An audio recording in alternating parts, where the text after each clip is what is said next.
মহিলা নিঃশব্দে প্রায় ভেসে পেছনের দরজা খুলে আমার সাথে বসলেন। দরজা বন্ধ হওয়ার সাথে সাথে গাড়ির ভেতরের তাপমাত্রা যেন হঠাৎ করে শূন্যের কোঠায় নেমে গেল। আমি ভয়ে প্রায় কেঁপে উঠলাম। আমার হাজবেন্ড বলল, ওহ কি ঠান্ডা, এসি তো বন্ধ, তবু শরীরে রক্ত জমে যাচ্ছে মনে হচ্ছে। মনুষ ততক্ষণে আবার গাড়ি চালানো শুরু করেছে। 5 মিনিট পর আমি আতঙ্কিত স্বরে পায়ে চিৎকার করে উঠলাম আর আমার হাজবেন্ডকে বললাম, গাড়ি থামাতে বলো, জলদি, অ্যাক্সিডেন্ট হবে। Hello everyone, welcome to my new story. Haunted tales আবারও ভয়াবহ অভিজ্ঞতার সাক্ষী নিয়ে আপনাদের কাছে হাজির হয়েছে। রাত তখন প্রায় 2টো। হাওয়া গাড়ির কাচের গ্লাসে তীক্ষ্ণ শব্দে আছড়ে পড়ছিল, যেন কেউ ধারালো নখে আঁচড় কাটছে। বাইরে বর্ষার শেষ দিকের বৃষ্টি নয়, যেন আকাশ চিরে জমাট অশ্রু ঝরছে। সেই বৃষ্টিপাত গাড়ির কাচের উপর এমনভাবে আছড়ে পড়ছিল যেন শত শত অদৃশ্য হাত গাড়ির ভেতরে ঢোকার চেষ্টা করছে। মনে হচ্ছিল যেন একটা জমাট অন্ধকার আর অভিশাপ ঢেকে আছে রাস্তাটিকে। আমরা চলছি এমনই এক রাস্তা ধরে। বৃষ্টির শব্দে গাড়ির ভেতরে নীরবতা আরও গাঢ় মনে হচ্ছিল। আমরা 3জন, আমি, আমার হাজবেন্ড আর গাড়ির চালক মনোজ, কলকাতা থেকে দার্জিলিংয়ের রোড ট্রিপ শেষে ফিরছিলাম। আমরা সিদ্ধান্ত নিয়েছিলাম রাতেই যাত্রা করব, যাতে সকালে অফিসে পৌঁছানো যায়।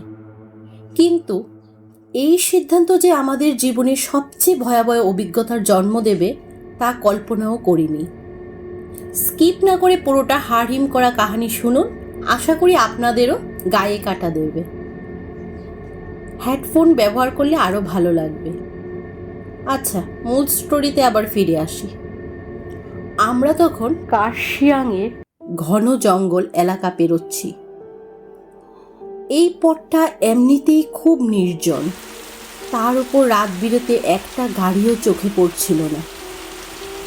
আমি পেছনের সিটে ঘুমিয়ে পড়েছিলাম আর মনোজ কফির কাপে চুমুক দিয়ে স্টিয়ারিংয়ে মনোযোগ রাখার চেষ্টা করছে। আর আমার হাজব্যান্ড মনোজের পাশের সিটে বসে বসে মোবাইলে কাজ করছিল। এমন সময় হঠাৎ মনোজ চাপা কাপা স্বরে বলল, স্যার দেখুন তো, ওই দূরে কি একটা দেখা যাচ্ছে। সামনের হেডলাইটের আলো আমার হাজবেন্ড দেখল রাস্তার ধারে একেবারে জঙ্গলের কিনারায় একজন মহিলা দাঁড়িয়ে আছে। পরনে সাদা শাড়ি, কুয়াশার মাঝে, বৃষ্টির মাঝে তাকে আলোহীন দেখাচ্ছে। এত রাতে এই নির্জন রাস্তায় একজন মহিলা। তখন আমার হাজবেন্ড মনোজকে বলল, মনোজ গাড়ি থামাও। হঠাৎ আমার হাজবেন্ডের জোরে কথা শুনে আমিও ঘুম ছেড়ে ধড়মড়িয়ে উঠে বসলাম। বললাম, কি হয়েছে? এই জঙ্গলের ধারে গাড়ি থামাচ্ছ কেন? আমার হাজবেন্ড তখন আমাকে বলল, দেখো একজন মহিলা দাঁড়িয়ে আছেন, এত রাতে একা মনে হচ্ছে, বিপদে পড়েছেন মনে হয়। মনোজের মুখ ভয়ে ফ্যাকাশে হয়ে গেছে। স্যার এই রাস্তা ভালো না, শুনেছি এইখানে এরা রাতে শিকার করে। আমি বলছি, স্যার আমরা চলে যাই। আমি পাত্তা দিলাম না। মানবিকতার টানে গাড়ি থামাতে বললাম মনোজকে। যেহেতু উনি একজন মহিলা আমি ভাবলাম আমি একজন মেয়ে হয়ে ওই মহিলাকে হেল্প করা আমার উচিত। আমার কথা শুনে মনোজ অনিচ্ছা সত্ত্বেও গাড়ি থামালো। আমরা যখন মহিলার কাছাকাছি পৌঁছালাম, দেখলাম তিনি ঠায় দাঁড়িয়ে আছেন। বৃষ্টিতে ভিজে তার চুল কপাল বেয়ে নামছে। তাকে দেখতে অদ্ভুত শান্ত লাগছিল, কিন্তু তার চোখ দুটো ছিল অন্ধকারের মতো গভীর, আর তা জ্বলছিল অস্বাভাবিক লালচে আভায়। মনে হলো তিনি যেন আমাদের গাড়ির ভেতরটা দেখতে পাচ্ছেন। তার সাদা শাড়ির আঁচল থেকে যেন হিমশীতল বাতাস বেরোচ্ছিল। আমি কাঁচ নামিয়ে জিজ্ঞাসা করলাম, আপনি কোথায় যাবেন এত রাতে এখানে একা? কোনো সমস্যা? মহিলা কোনো কথাই বললেন না, শুধু হাত তুলে সামনের দিকে ইশারা করলেন। আমি বললাম, ঠিক আছে, উঠে আসুন, আমরা আপনাকে কাছের কোনো লোকালয়ে নামিয়ে দেব। মহিলা নিঃশব্দে প্রায় ভেসে পেছনের দরজা খুলে আমার সাথে বসলেন। দরজা বন্ধ হওয়ার সাথে সাথে গাড়ির ভেতরের তাপমাত্রা যেন হঠাৎ করে শূন্যের কোঠায় নেমে গেল। আমি ভয়ে প্রায় কেঁপে উঠলাম। আমার হাজবেন্ড বলল, ওহ কি ঠান্ডা, এসি তো বন্ধ, তবু শরীরে রক্ত জমে যাচ্ছে মনে হচ্ছে। মনোজ ততক্ষণে আবার গাড়ি চালানো শুরু করেছে। তার মুখ তখনও আয়নায় দেখা যাচ্ছিল, সেখানে ভয়ের স্পষ্ট ছাপ। আমি তখন মহিলার দিকে একটু তাকালাম, দেখলাম মহিলার মুখ তখনও ফ্যাকাশে, আর মাথা নিচু করে বসে আছেন। 5 মিনিট পর আমি আতঙ্কিত স্বরে পায়ে চিৎকার করে উঠলাম, আর আমার হাজবেন্ডকে বললাম, গাড়ি থামাতে বলো, জলদি, অ্যাক্সিডেন্ট হবে। মনোজ ব্রেক চাপার আগেই আমি বলে উঠলাম, গাড়ির আয়নায় তার প্রতিচ্ছবি নেই। আমার হাজবেন্ড তখন দ্রুত আয়নার দিকে তাকালো। হ্যাচকা একটা ব্রেকের শব্দে গাড়িটা কেঁপে উঠল। আয়নায় শুধু আমার আর মনোজের আতঙ্কিত চোখ দেখা যাচ্ছে। আমার সাথে বসা মহিলার কোনো প্রতিচ্ছবি নেই।